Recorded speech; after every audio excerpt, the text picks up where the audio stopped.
Hi, Freedom Wing. Welcome to the Wellness 52 workshop for the June 2020 UTA. My name is Master Sergeant Derek DeRosa with the Airman and Family Readiness Center.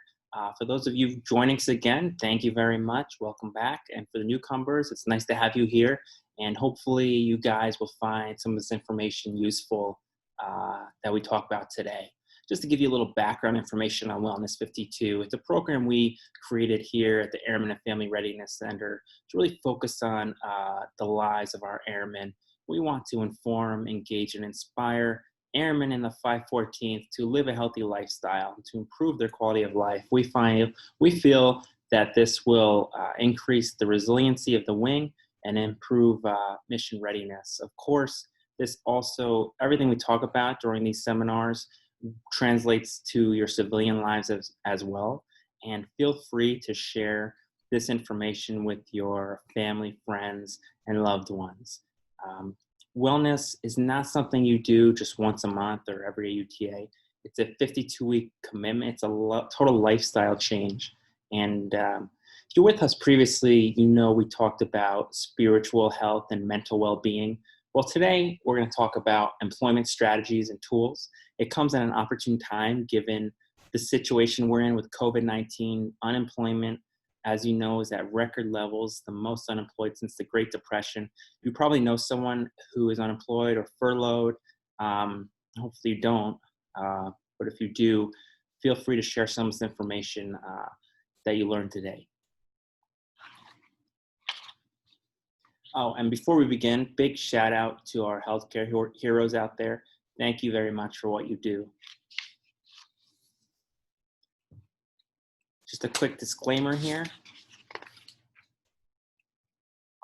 Okay, so this is what we're going to talk about today. We're going to give you a general overview of the hiring process, resume tips, job search tools, networking strategies, interview advice, and unemployment resources.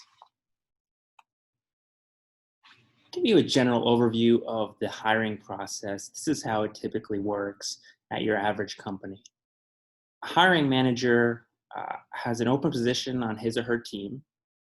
There's a need to fill the position. Maybe someone left the company. Maybe it's a brand new role. But the hiring manager notifies human resources.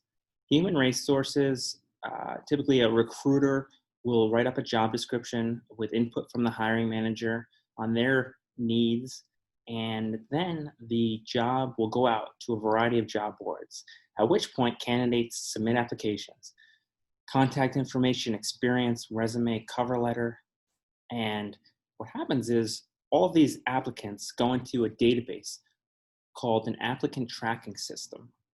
An applicant tracking system is based on algorithms. 95% of companies these days use applicant tracking systems, kind of organize all of the candidates to one place. It allows them to essentially rank and order them based on preference. Also allows them to send out mass communications like, thank you for applying, sorry, but we're not willing to move forward with you at this time. Of course, we've all received those notices. And more specifically, the recruiters search keywords. So your resume's in there, and the recruiters are searching keywords, and they're kind of able to use keywords to kind of extract, in their minds, the top candidates. The problem is most resumes never meet the human eye. So a lot of times, or up to 75% of the time, your resume is never meets the human eye. So it's very frustrating at times, and we'll get into this more later on how you can kind of position yourself to better get more visibility as far as the applicant tracking system is concerned. Anyways, after the recruiter kind of initially ranks the top candidates, that's when the resumes finally get reviewed by a human person. And so basically, they'll review the initial stack of resumes, narrow it down further, then the recruiters will conduct phone interviews. That's another screening process to kind of weed out the fluffy resumes that they received. At that point, it gets narrowed down, and the recruiter passes the resumes on to the hiring manager. Hiring manager says, okay, I like these. Those individuals are called in for an interview. You might have, these days, I don't think you'll have one, but multiple rounds of interviews, 1, 2, 3, 4, meeting with a lot of different uh, employees within the company. The company then selects the top candidate and offers them the job. Of course, the second and third and fourth ranked candidates will serve as alternatives if the top candidate doesn't accept the job offer. Of course, that's rare, but it happens. This cartoon at the bottom here, it's essentially saying be careful what you post on social media. Uh, I highly recommend that you make your accounts private. Recruiters these days, they're looking at your social media profiles, they're looking at what you post. Be very careful because your application will be thrown out if they see anything they don't like that doesn't fit with their values as a company.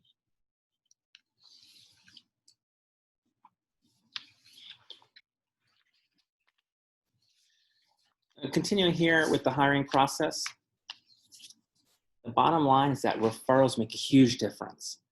These days, a bachelor's degree is not enough. And now more than ever, it's who you know. And so there's such a high advantage coming in as a referred candidate as opposed to someone who has no connection within the company. There's pretty interesting stats out there, as you can see by this chart. It's eye-opening. 40% of hires come from the referral pool, which is only 7% of applicants. Referrals have a 50% chance of getting an interview and a 20% chance of landing the job. Non-referrals, on the other hand, they only have a 3% chance of getting an interview and a 1.2% chance of actually getting hired. The interesting thing is, if you get referred by someone who's at a director level or above, that increases your chances by 90% of getting an interview. So clout makes a huge difference. The other advantage of being referred, is coming in as a referred applicant, is that you already have a pre-existing mentor. So that helps because it makes it easier to assimilate into the culture, kind of learn how the company works, and it gives you an advantage. It makes the process of adapting more easily, and you have a mentor to rely on, especially is critical during the first few months that you're working at the company. The company advantages are great as well. It makes real business sense to hire a referred candidate for several reasons. First and foremost, they're pre-vetted, so they already went through one screening process. The other thing is they cost much less to find. So typically companies or recruiting firms, say a company works with a recruiting firm, typically they'll offer the recruiting firm 20% of the hire's first year salary as a fee. And so a lot of companies offer these bonus programs. If you refer for someone to a job and they end up, accepting the offer and working at the company, you can receive a bonus of upwards to $5,000, which it sounds like a lot, but when you compare that to the potential cost of using a recruiting firm, the company is saving a lot of money. So that's why they offer these bonuses. There's several other reasons as well. It's faster to hire someone who's referred than someone who isn't. It takes 29 days on average to hire a referred candidate compared to 39 days through a job posting or 55 days through a career site. So that's a big difference. The other interesting thing is that referred candidates, typically, they are more productive because the hiring process or the onboarding is faster and they're integrated into the culture quicker due to that existing person they know. They tend to stick around longer too. One study says that 46% of them stick around for 1 year after they're hired versus 33% through career sites. So that also goes for the person who referred them as well. Obviously, your reputation is on the line when you refer someone. And if they don't meet or if they don't last for more than the initial 90 days or sometimes it's 6 months or longer, then you forfeit that bonus. And so your reputation is on the line, excuse me, and you really want that bonus, right? There are some disadvantages though, and so it's important just to let you know about these. There's a diversity cost. Typically, people refer others who come from the same education or socioeconomic background. So you get a homogeneous culture sometimes due to that. The other thing is it creates cliques, or it has the possibility of creating cliques. People interact with those who they know, so that happens. The other thing is there's a favorability bias. So the recruiting process is less stringent and compared to someone coming in from the outside. So things to watch out for.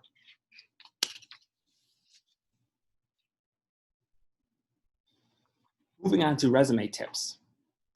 And this is key because we don't want your resume going to the black hole, which is the applicant tracking system. So here's what you want to do. Really need to understand the role. What is the role? What are the job responsibilities? What business unit within the company? What are the required qualifications, skills, both hard and soft skills? And what experience and traits would make what an ideal candidate have? You want to look at these things and kind of or use your background and experience to see how you can leverage that and make yourself a preferred candidate. How can you show them that you can not only meet the expectations, but exceed the expectations of the company? In regard to the applicant tracking system, now there's certain formatting principles that you should abide by in order for the algorithms to best read your resume. First and foremost, no columns or tables. It's difficult for the algorithms to extract keywords when you have a lot of columns or tables. The other thing you want to do is you want to use long form and acronyms. So for example, if you have a master in business and administration, also write the full length and use the acronym as well. Same thing with search engine optimization, SEO. Don't put any text in the header or footer. They can't read that information. Use Microsoft Word instead of Adobe. Most systems have trouble reading Adobe PDFs. Most importantly, word choice and keywords are critical. Recruiter types in a keyword in the applicant tracking system. If it's not on your resume, it's not going to populate. Your resume is not going to populate. You're not going to get in front of that recruiter's eye. Now, there's certain strategies, or there's certain tools you can use online. One is jobscan.co. The other is skillsyncer.com. Check these out. Basically, what they do is they allow you to compare the job description with your resume, and then it'll tell you what keywords you're missing, which ones match, and they'll give recommendations on how you can improve your resume to better fit the job description or job posting. At the same time, you don't want to go overboard because it'll look like you're trying too hard, and it becomes obvious when you have so many keywords in there. So it's a balancing act for sure.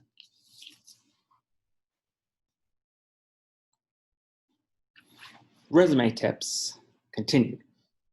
Format. A lot of these things you guys probably already know, but it's important to keep them in mind. As far as length, it varies. If you're right out of school, 1 page. You have 5 to 10 years experience, you probably have 2 pages. 3 pages typically if you're in a highly technical background. Use your best judgment. Also, you might want to consult with an industry expert. It really varies by industry and by experience. Be concise. Average, it takes, or a recruiter usually only takes 7 seconds to review a resume. That's a blink of an eye. And so you want that to jump out of the page and why they should, investigate you further and call you in for an interview. 7 seconds is not a long time, so be concise and to the point. No fancy colors, unless you're in the marketing industry, but that usually you don't want to include any graphic. Maybe if you're a graphic designer or things like that, but typically no for most careers. Keep this font size to 10, 11, or 12. Set the margins no less than 1/2 inch. The biggest thing you want to do is focus on accomplishments, not responsibilities. How did you help the company? How did you solve a problem? How did you improve a process? How did you make the company better during your time there? Quantify it, just like EPRs. Numbers are great. Make it measurable and quantifiable. Use action words, things like led, initiated, created, solved, negotiated, huge as well. Uh, and it's all about getting those keywords in there, matching the keywords to the job description so that those algorithms can extract your resume. You can get to the top of the stack. Proofread. It's amazing how many small grammatical mistakes. You might look at your resume 10 times and you overlook it every time. That's why it's important to have another set of eyes look at it. As you can see from the cartoon here, it's easy to make a mistake, a missing period. I mean, things like that can blow your chances. Utilize our help here at the Airman and Family Readiness Center. We do one-on-one resume reviews. It's a free service, and we'd love to help you out and take a look at your resume and help you advance your career.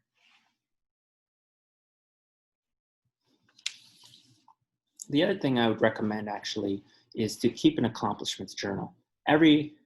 For every job, you should have an accomplishments journal. So that way, when you're writing a resume, it's easy to look at the list and kind of see how you can use it. It's easy just to transfer some of your accomplishments and tailor your resume to a particular job that you're applying to. You should always tailor your resume to the job. You should have several resumes on hand at any time, and you should tailor them to the job. It makes a huge difference.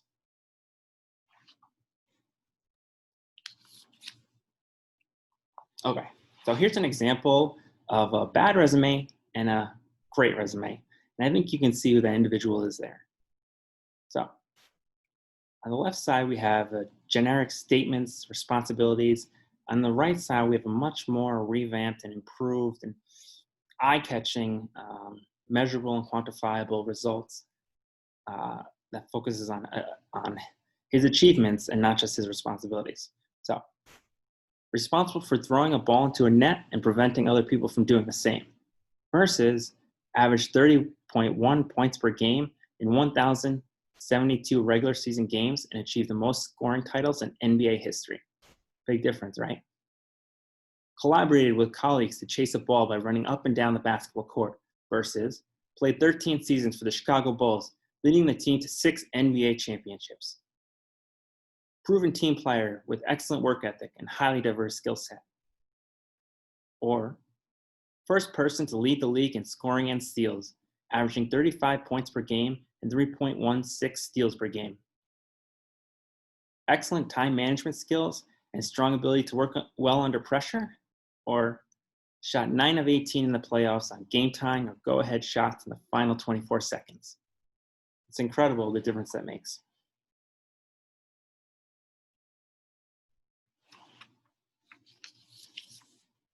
Here's some job search tools you can use online. The biggest job board website is Indeed. They have over 250 million unique visitors per month. And believe it or not, 65% of all hires come through their job site, through their job board. There's also discussion boards that you can utilize for networking as well. LinkedIn is the biggest professional networking site. It has a job board as well. And we're going to get into this later, more about LinkedIn later. Glassdoor is excellent for company reviews. If you're thinking about what company to work for, check out the company reviews. They're rated by ex-employees. There's also salary information on there. Curious on, what the market rate is. It's good for negotiation when it comes to negotiating the job offer. Interview tips as well. This section is good because you kind of get an understanding of the interview process and typical questions the company might ask. So that's helpful. USA Jobs, of course, if you're interested in federal government employment. There's over 500 agencies on there. Here at the Airman and Family Readiness Center, Master Sergeant Lee is excellent. She's got great knowledge about USA Jobs and how to set up a profile. The process is a little cumbersome, but she'll walk you through it, and she's a great resource. Angel List, for those of you who are looking to get into a startup company, want that rush, adrenaline, and excitement of working for a startup. It's not all positive. It sounds great, but it's not always what you think. But if you're interested, AngelList is a good resource for that. Idealist.org is great for people who are interested in working in the nonprofit sector. They have volunteer positions on there as well, and paid employment.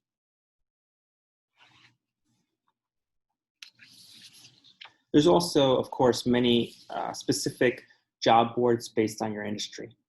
So these are just some of the biggest ones out there. Now we move on to networking strategies, which is huge. As discussed before, referrals are so important. So first thing you want to do is kind of determine who's in your network.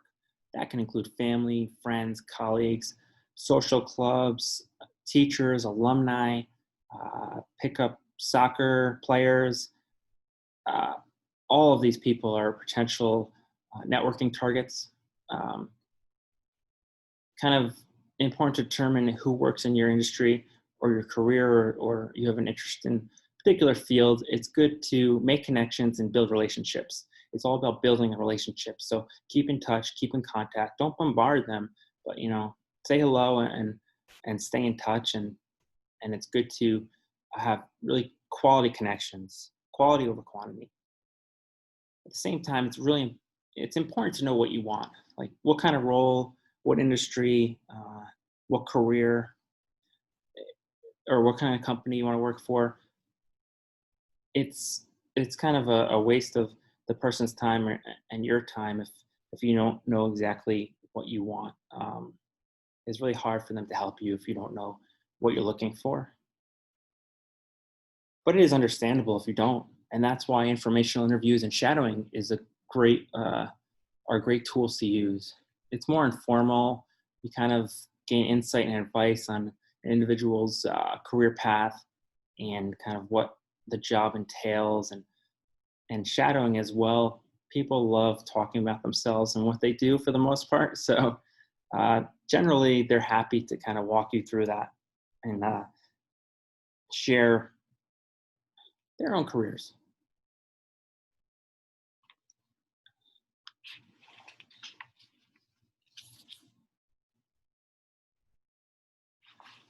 I'm sure most of you know what an elevator pitch. It's a 30 to 60-second pitch about who you are, what you do, why the person should care, and what you want. It should really be focused and specific, and you should explain how you can add value, how you're different, and of course, include a call to action at the end. I'll give you an example here that I wrote up. Hi, I'm Max. I spent the last 8 years learning and growing in my role as a senior brand manager, where I helped develop and optimize branding campaigns for Fortune 500 companies in the consumer packaged goods space. One of my proudest achievements was leading a multifunctional team that conceptualized and executed an innovative high-impact launch campaign for a new beverage product. The project was completed on time, and in 6 months, sales were 70% above forecast. I'm currently seeking an opportunity to work as a marketing director where I can have greater impact on the overall marketing operations of an organization.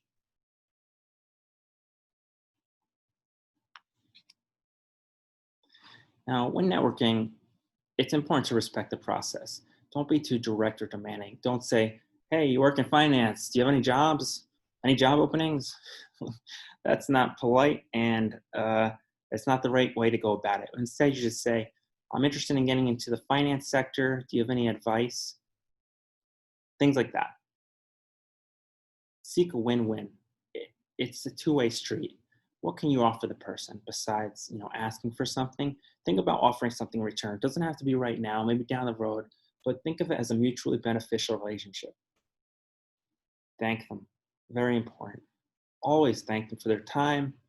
Thank them for their assistance, however they helped you. Be specific. Write thank you notes. Handwritten notes go a long way. People really appreciate them.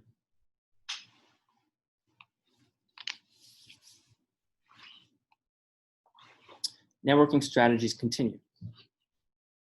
Okay, so getting into LinkedIn, which is the largest professional network, LinkedIn is a great resource, and it's actually uh, very generous of them to offer a premium membership, 1 year for free. It's over a $300 value, and that gives you access to expanded functionality on the website. It also gives you access to over 15,000 courses. So it's really nice, and I encourage you to sign up for LinkedIn if you don't already have an account. If you do have an account, you can still get the 1 year premium for free. I just did it last year, and it was really nice.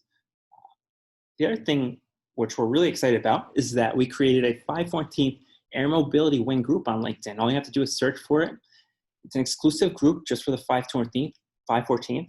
It'll allow us to network, post jobs, share advice with each other, and have our own little internal group where we can help each other out, hopefully, in one way or another. And really encourage you to join as soon as you can.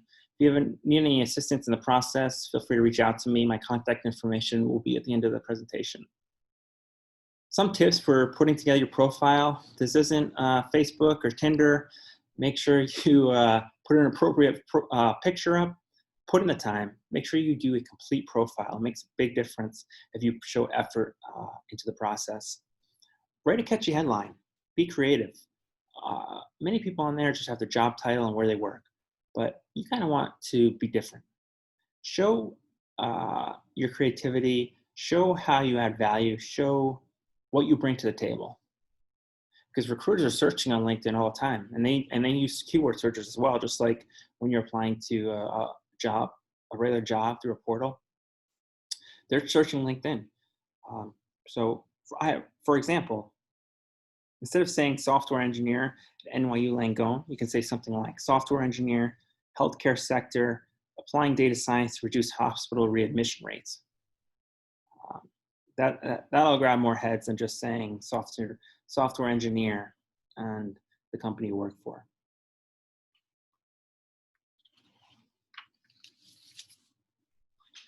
The paragraph section is where you write a paragraph of it's kind of like your elevator pitch. You want to list your experience, your qualifications, your achievements. Make sure you really let the people reading it know why it matters and to the company and the people you work with. Add as many project certifications and skills and volunteer experience as you can. That's really helpful to kind of build that profile to show the real work you've done. Share content and media, same thing. Share things to kind of show previous projects and show you have you're not just saying you can do something, you're actually proving it. So LinkedIn has a thing where you can ask individuals for recommendations. You can also give recommendations. That's helpful to kind of build your credibility and trust. And same way, two-way street. Give recommendations, ask recommendations, and vice versa. Post comments. It's just about building that network, staying visible, making connections. Lastly, write articles. This is actually, I think, underutilized. I think writing shows you have the knowledge base. It shows you have credibility in your career field and kind of put your thought leadership into practice. It's at the end of the day, it's all about building your personal brand and identity.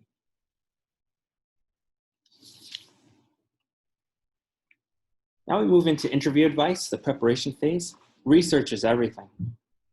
You want to research the history, the mission, the vision, the company values. What's the culture like? Is it an innovative culture? Well, you want to highlight your creativity at previous positions. You want to highlight how you initiated something, how you thought outside the box. Leadership. Who's the CEO? Who's the CFO? You don't need to know everyone at the executive level, but at least know the CEO. What products and services does the company provide?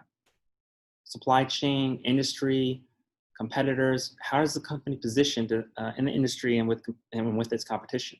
If you see this picture here, it's a positioning map. And that's kind of some of the things you want to know. You want to know where the company fits in the industry. What's the business model? Things like that. Job description, obviously, that's the most important. Those keywords, focus on those keywords. Interview process, like I said, use Glassdoor for that. Great resource. The other thing you want to do is research your interviewers. Usually you'll get a schedule in advance on who will be interviewing you. And so it's a great idea to search these people on LinkedIn.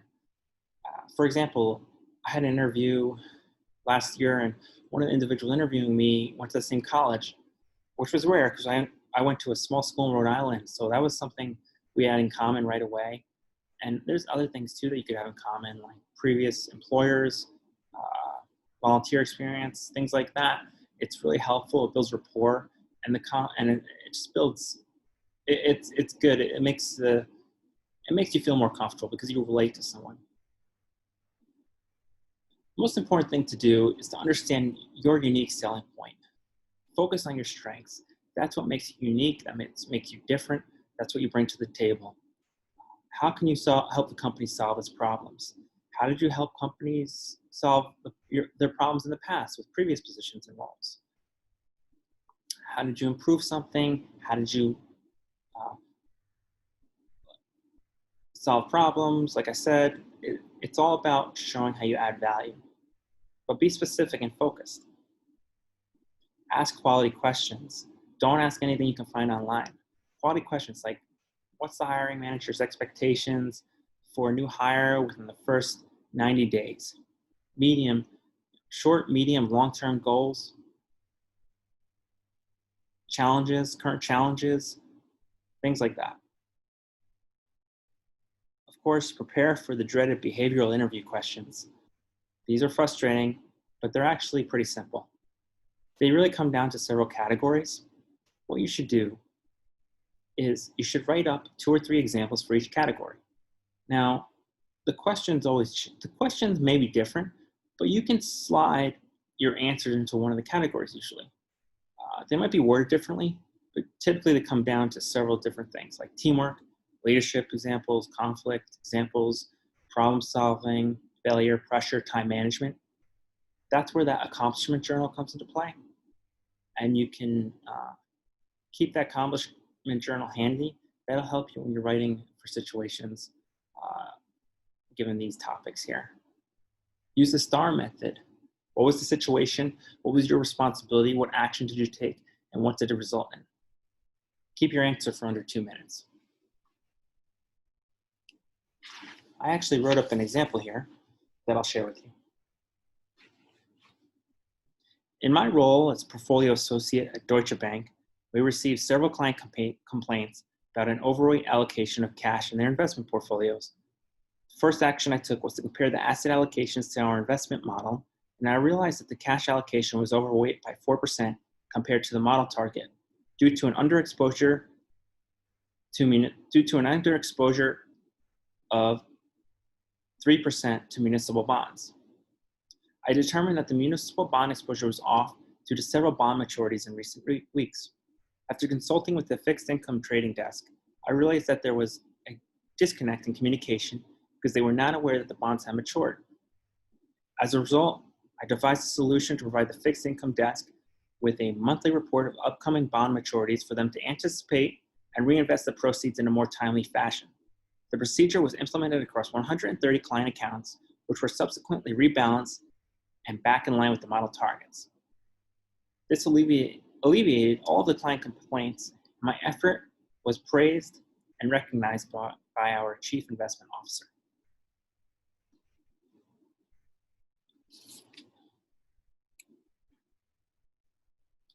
Interview advice continued. Execution. Now, one thing, I didn't write it on here, but a lot of people are nervous before going into interviews. That's natural. One thing I like to do is get the blood flowing. So instead of taking the elevator, I'll take the stairs. I'll do squats in the bathroom. Whatever you can think of to get the blood flowing, remove some of that nervous energy. The other thing, which is helpful, is doing a power pose. And you might laugh, but the studies have proven that it changes the brain chemistry and it gives you more confidence. Studies have shown that people who do power poses before interviews end up with better outcomes. What is a power pose? It's just basically making your putting your chest out, maybe widening your feet, putting your arms up in the air like this, making yourself as big as possible. Like if you see a bear in the woods, you're supposed to, make yourself look huge.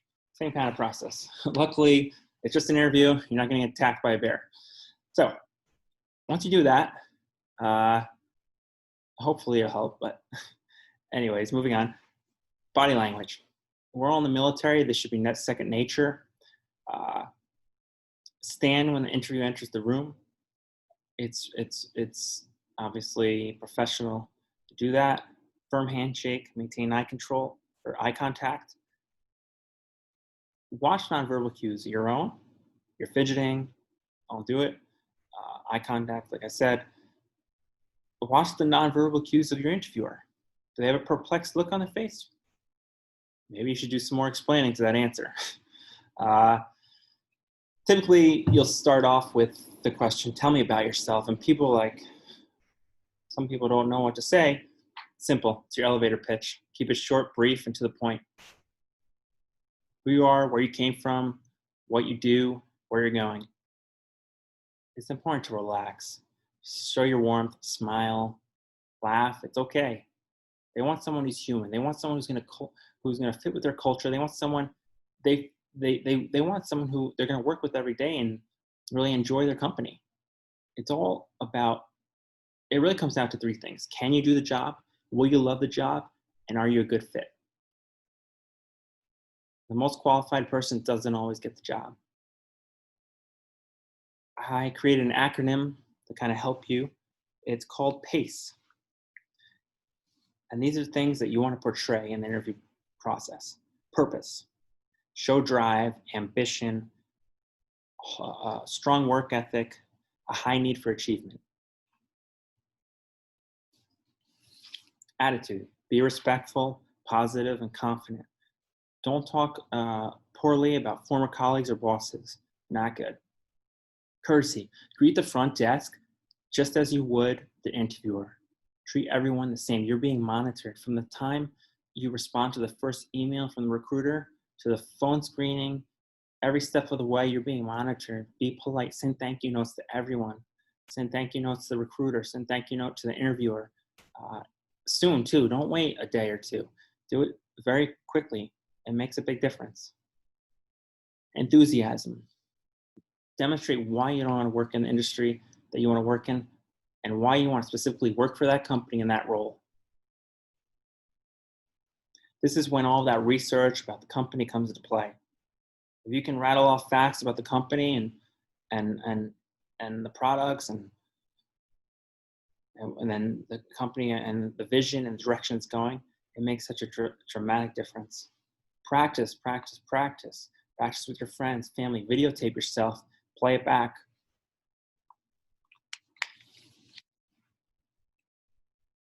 Interview advice continued. Virtual meetings. These days, everything's virtual due to COVID. There's best practices that you want to follow. Some of them are common sense. Some maybe not. Test your technology, the internet, camera, and microphone beforehand. Do a practice call with a family or friend. Record it and make adjustments. Think about or visualize in the feedback process your mannerisms. Dress the part. You look at this image to the right. No change from an in-person interview. If you wear a suit to the in-person interview, wear a suit for the virtual interview. The full suit, not just the top half. Set the scene. Make sure it's well lit, quiet, and neutral background. How many times have you seen or heard someone's dog barking or a family member walk across the screen and whatnot? Don't sit too far, too close. You should have a few inches above your head. You should be your chest and shoulders should be visible. Make eye contact. This is big. Don't look into the screen. Look into the camera. Make sure you focus on the camera. Avoid notes. Notes are okay for phone interviews, audio only, but if it's a real interview, no notes out in front of you. You wouldn't bring notes to an in-person interview, so don't do it in a virtual interview.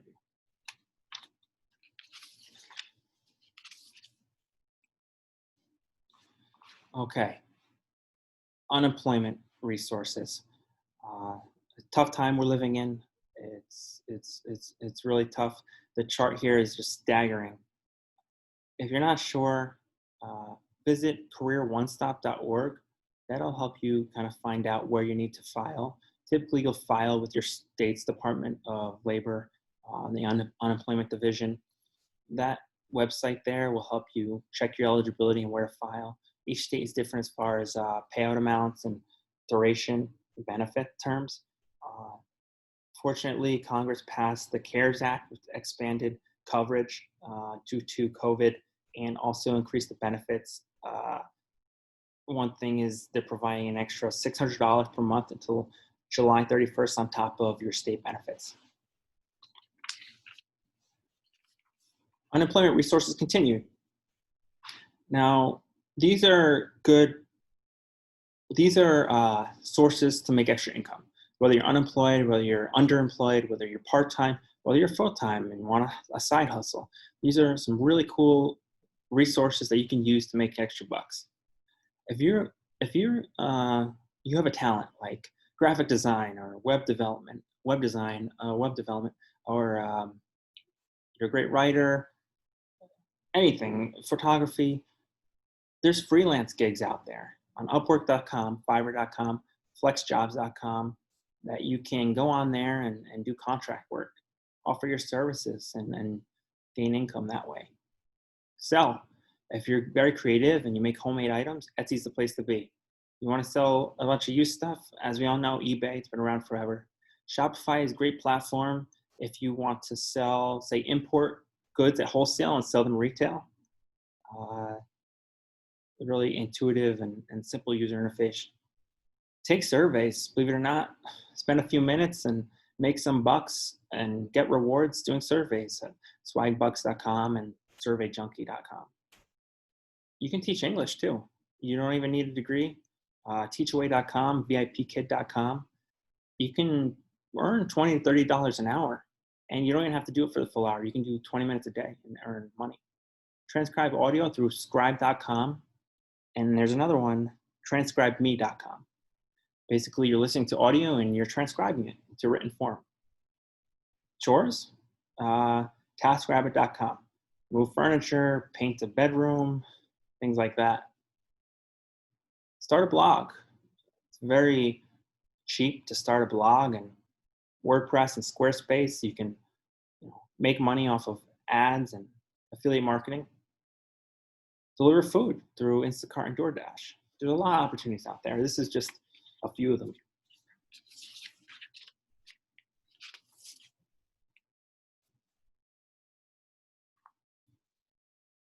Now, there are some alternatives to paid employment, which you should always be focused on.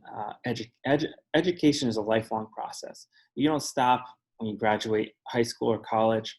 You should be focusing on continuous learning and self-improvement. Like I said before, these days a degree is not enough. In fact, actually, some companies like Apple and Google, they're not even requiring degrees because skills are more important than anything else these days. There's a lack of skills out there in the labor market. So what you want to do is you want to enhance your skill set through things like massive open online courses. These have been around for a while now. You can take college level courses through Coursera, EDX, Udemy, Khan Academy, and earn certificates. And most of these courses are free. Put them on your resume. You can put them on LinkedIn. Really huge opportunities to enhance your skills and make yourself more attractive. Volunteer. Volunteerism is huge. Most companies really, they place a great emphasis on corporate citizenship and philanthropy. So it's a really good idea to add some volunteer experience on your resume. Volunteermatch.org is a great place, idealist.org. You can join a board of directors. You can do one-off volunteer assignments. It's all helpful. The other good thing about volunteering is that you're building your network and you're getting experience in industry. If you're unemployed, it's a good way to still stay involved in your industry and make connections. Fundraise. Fundraising is underrated. It's very useful for building your soft skills, I believe.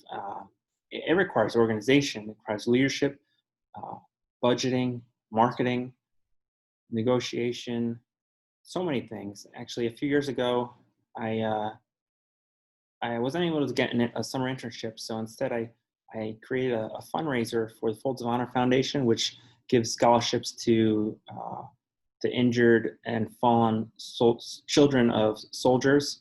Uh, and so I was able to kind of um, prevent that gap in my resume and put that on there, and it helped me land my first job. So it was a really good thing to have on there when I didn't have an internship at the time. Forming your online presence. It's all about building your brand and your identity. And you can do that through a personal website, a personal portfolio site, a blog.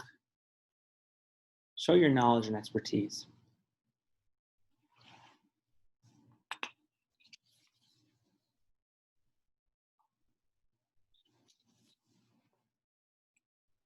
Well, that wraps it up for our employment tools and strategy workshop today. If you have any questions, please feel free to reach out to me. There's my personal email and phone number. I can help you with any of the topics we covered. I can help you with LinkedIn. Um, uh, Also, please visit our center here on base. It's building 3435. As I said before, we have resume reviews with Master Sergeant Lee on a one-on-one basis. And also love for you to join our 514th Air Mobility Wing LinkedIn group. The link is down below there. If you have just simple search, you'll be able to find it. But if any trouble, please let me know. Thank you very, very much for joining us today. Hope you found at least one piece of information useful, and please feel free to share it with your family and friends, and hope everyone has a great month and a wonderful and happy 4th of July. Thanks again.